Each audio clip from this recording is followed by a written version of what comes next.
Hey, what's up, Unbroken Nation? I'm wondering, what was the mindset shift for you? What was actually happening in real time in your life personally as you were starting to step into this new version of Lisa? It was really scary. It's exciting and freeing and really scary. And I'm very fortunate that my partner, who I've now been with for 11 years, versus my ex husband, who is very body conscious. And we would have lots of conversations or commentary about me not eating, always torturing a waitress, having a very challenging relationship on how much food I would eat or not eat, and always creating special meals.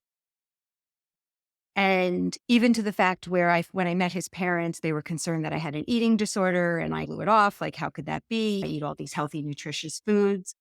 And I was very fortunate that I had somebody, and including my parents, like nobody, this was all in my head. I wasn't getting the judgment, but I was getting the positive reinforcement, which keeps you stuck in a disordered eating when somebody tells you, oh, you're so thin, you look so great, all this BS that has no value, but it makes you feel, that's part of diet culture. You feel like you have thin privilege, and all of a sudden you feel better than other people. And I had to really take notice of, this is not true. This isn't, like, how could I be thinking that I'm better than somebody because I have thin privilege? And all of those thoughts started to really come undone.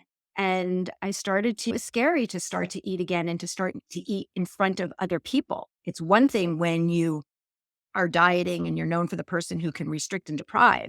Doesn't mean that I didn't go into the pantry and still eat. I was always on the borderline of how much could I eat, where you wouldn't notice the difference, but I would make sure that I was checking and balancing on that scale. And if it went up an ounce, I made sure that I shut my mouth that day. So I was very fortunate to have the support of my partner, who always encouraged me to eat and to give me value, that I was far more worthwhile than what my body looked like. And part of my challenge growing up is that I have a brother who is extraordinarily intellectual, competitive, and he was known, he is a world-class doctor, and it all got wound up in, if I couldn't be this, if I couldn't have that same level of intellectual abilities, then at least I could do this really well. And it all started to unravel. And my partner is an MIT PhD guy. He's brilliant. And to be seen as somebody who has a brain and a body, and that it is a full person package and it is not about what I look like or the size of my thighs.